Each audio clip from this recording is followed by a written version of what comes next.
In the previous video, we discussed about protein related topic and also techniques like electrophoresis and chromatography. Now we are going to discuss about a cycle called as urea cycle or Krebs-Enslater cycle. Let us see what is this cycle and what is its importance. Definition: urea cycle is the cycle which converts toxic ammonia to non-toxic or less toxic urea. This process of conversion of ammonia to urea is called as urea cycle and also known as Krebs-Enslater cycle. The urea cycle occurs in liver tissue, and in liver cells it takes place partly in mitochondria and few steps in cytosol.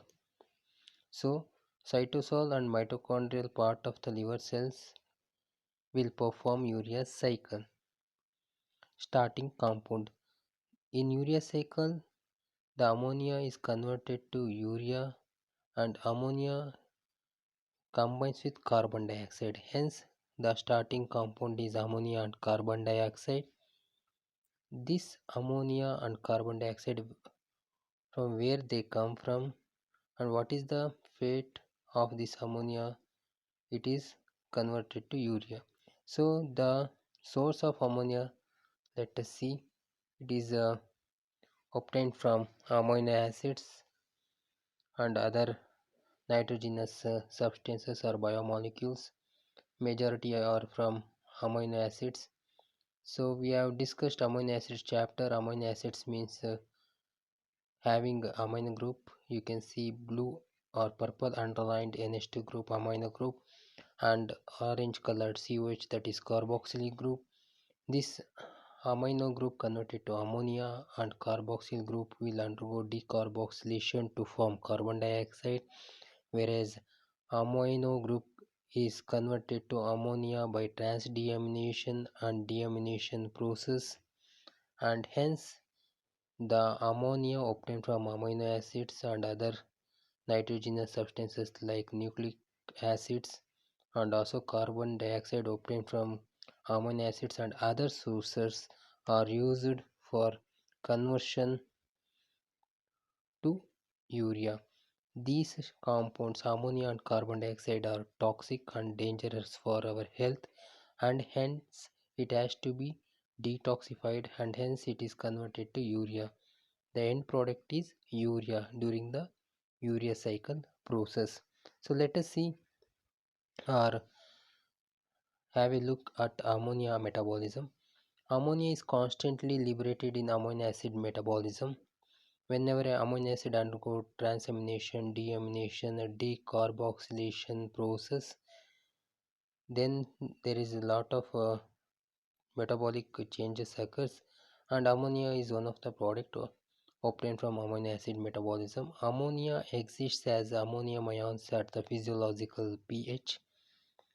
The formation of ammonia mainly occurs from amino acids. So the main source is amino acid, and it occurs by transamination and deamination process. Transamination, where amino group is transferred to another amino acceptor compound, whereas the deamination means directly removal of ammonium ion, and hence the amino group is removed from the amino acids. In this process, catabolism of purines, underlined in orange colored purines pyrimidines, they are nucleotides and also biogenic amines, also liberate amino or ammonia, and by the action of intestinal bacteria. Our body has efficient mechanism for ammonia transport and its immediate utilization for urea synthesis. There are three types of animals: ammoniotelic, uricotelic, and ureotelic. Ammoniotelic means they release ammonia as such, like aquatic animals like fishes. Uricotelic, where ammonia is excreted as uric acid, and ureotelic where ammonia is converted to urea and excreted, and human beings comes in the last one, that is ureotelic where ammonia is converted to urea, and hence urea synthesis takes place in ureotelic animals. This is the reason why plasma ammonia levels are normally maintained at 10 to 20 micrograms per deciliter, because most of this ammonia is converted to urea, and that urea is going to be excreted from the body. Ammonia transport occurs in the form of glutamate or alanine and not as free ammonia. So whatever the amine present in the amino acid and other compounds, they are going to be transferred to glutamate or alanine. So they are the acceptors of amino group, and ammonia as such released in the free form is very rare, and alanine transport from muscle to liver is done by glucose alanine cycle. Hence the amino group which is accepted by these acceptors are going to transport from muscle to liver, where in the liver urea cycle takes place. They donate this amine group as ammonia. Glutamine serves as storage and transport form of ammonia. Its synthesis mostly occurs in liver, muscle and brain. Brain detoxifies ammonia in the form of glutamine. Glutamate takes the amino group to form glutamine, and that glutamine which carries the ammonia in the form of amine group is transported to liver, where it releases ammonium ion and that converted to urea with the help of carbon dioxide. An enzyme, glutamine synthetase, a mitochondrial enzyme, is responsible for synthesis of glutamine from glutamate and ammonia. So you can see glutamate and ammonia give rise to glutamine. This reaction is unidirectional and requires magnesium ions and ATP energy. Animals can be classified into different classes as I told you for ammonia disposal, and we comes under ureotelic where ammonia is released as urea. In this slide you can see the amino acids in the left side, and in the right side you can see alpha ketoglutarate, and they undergo transamination where amino acid by losing amino group to alpha ketoglutarate converted to glutamate, and by loss of amino group amino acid is converted to keto acid. You can see in the left side keto acids, whereas alpha ketoglutarate by taking amino group it is converted to glutamate. That glutamate is transported to liver, and in the liver by glutamate dehydrogenase it is going to release ammonium ion NH4 plus. In the last you can see by loss of this amino group glutamate is converted to alpha ketoglutarate, which was the starting compound which combined with the amino acid. You can see in the above right side. So the alpha ketoglutarate is a amino acceptor and get converted to glutamate, and that glutamate again deamination takes place. By the deamination again alpha ketoglutarate is released for the next amino group accepting reaction. So like this the amino group is going to be accepted from the amino acid and it is released in the liver. In the liver the last ammonium ion is going to combine with carbon dioxide in urea cycle and convert it to urea.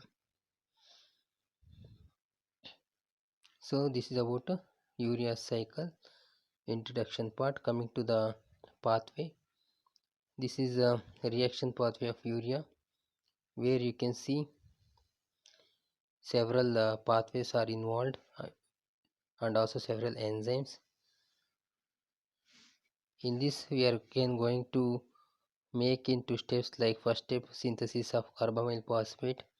You can just see the compound name, synthesis of carbamyl phosphate, formation of citrulline, formation of arginosuccinate, breakdown of arginosuccinate. That means you can see arginosuccinate is broken down to two compounds, and then synthesis of urea.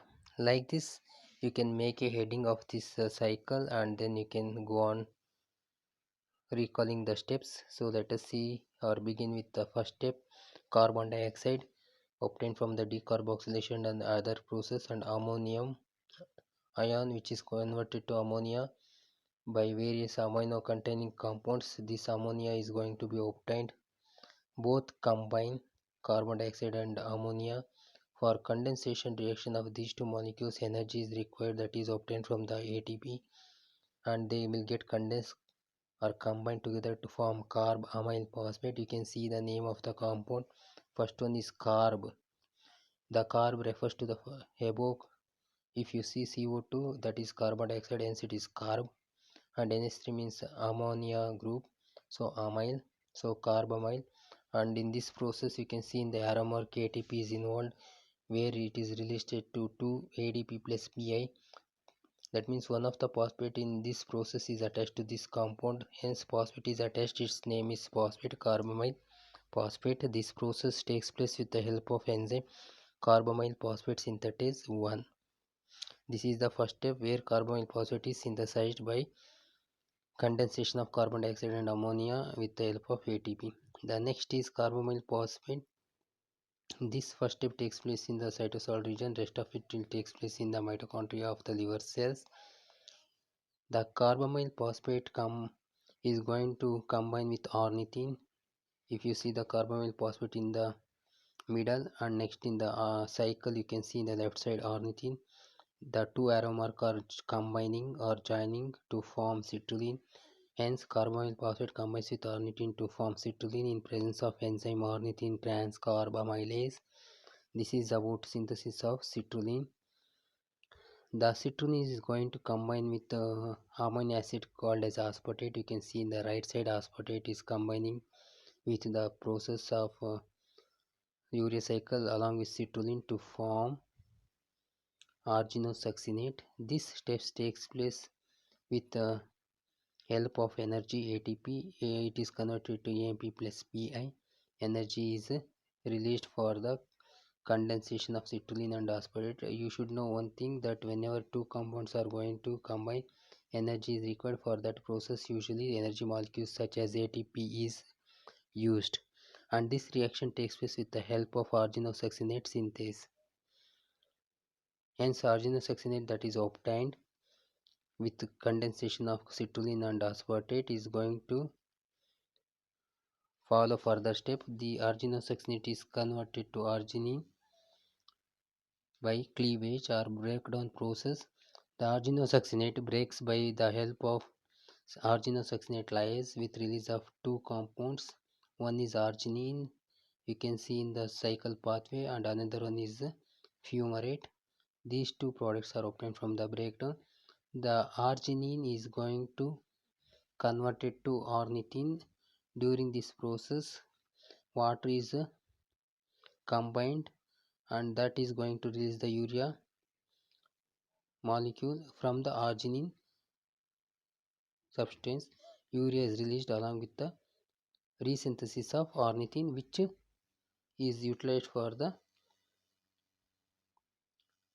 cycle process further. So this is resynthesis takes place, and again the cycle is going to takes place further for conversion of another carbon dioxide ammonia to urea. So like this the process goes on continuing for further till the ammonia is going to get reduced or decreased in the body, and it is going to perform the synthesis of urea to bring down the ammonium level in the body, thereby protecting the body from the toxic effects of ammonia. This cycle is called as urea cycle. You can see in the bottom, step 1 and 2 takes place in mitochondria, whereas 3 to 5 occurs in cytosol. Hence the first step takes place in first and second steps takes place in cytosol, the rest takes place in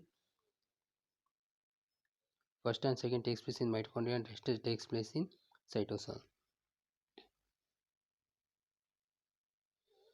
Significance: urea cycle convert toxic ammonia to non-toxic urea. So this is the significance of this pathway, where urea is produced from the ammonia, and that urea is very less toxic compared to ammonia.